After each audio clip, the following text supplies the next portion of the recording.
When an emergency strikes, your neighbors are often the first on the scene. You may have family that lives down the street, but your neighbors are the ones that are right there. And so being able to feel that you trust your neighbors is such an important thing to help build resiliency. As climate change worsens and extreme weather events become more intense, emergency preparedness is more important than ever.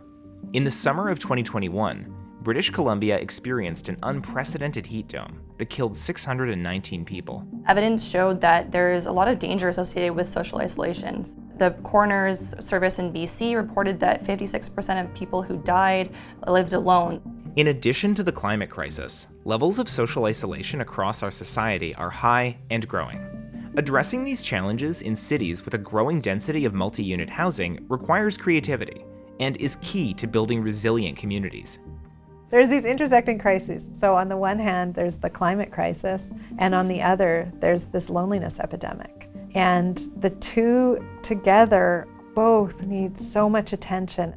A lot of people think that during an emergency or after an emergency, people are fighting and looting and, being terrible to each other. But what research has actually shown is that people come together, and those people, when they come together and help each other out, they're able to reduce the impacts of the emergency, and they're able to recover much more quickly.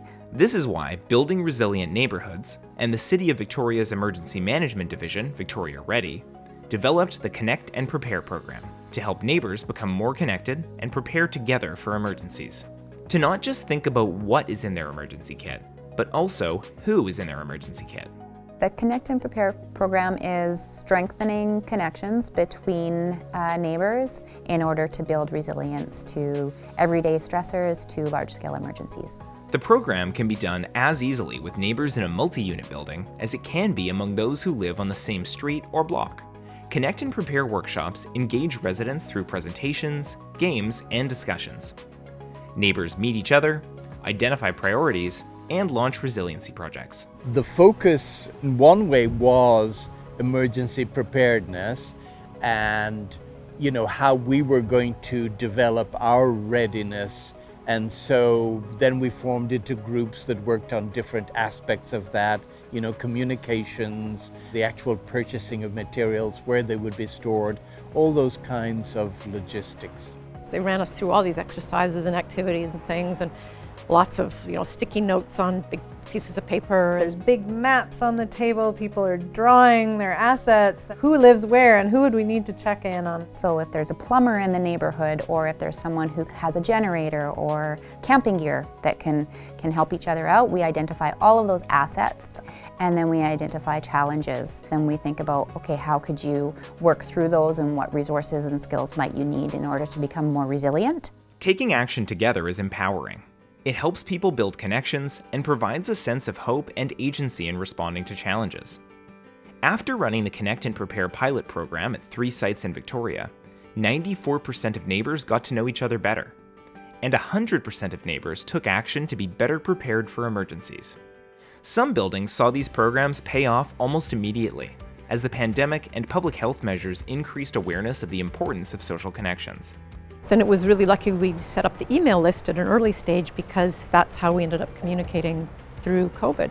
What we heard and what we saw was that the communities who had used the program as an opportunity to really strengthen their relationships and set up communication systems, that served them so well during the pandemic. Another important aspect of these workshops is creating action plans, which produce long-term impacts and ongoing relationships. What we see is that over time, those relationships that were built through the process of doing a project together actually really strengthen those connections, so that those networks can be in place and people can draw on those when there's other stresses that come their way. Through a partnership with the Hey Neighbour Collective, this program is now coming to even more BC communities. We have a large proportion of live-alone seniors, proportion of seniors who have disabilities or have mobility issues, and a large proportion of seniors that English is not their first language. That show that they may be particularly vulnerable to some of these emergency situations. The municipal government in New Westminster, for example, has partnered with the Senior Services Society of BC, expanding the nonprofit's outreach to include implementing Connect and Prepare in selected buildings. Relationship building is the ultimate proactive tool because when something does happen, it's always easier to be able to call someone you already have a relationship with than have to do that on the spot while you're also responding to the emergency. Building a stronger community of neighbors can help us better prepare for, respond to, and recover from all kinds of emergencies now and in the future. It also makes us more resilient in the face of everyday challenges.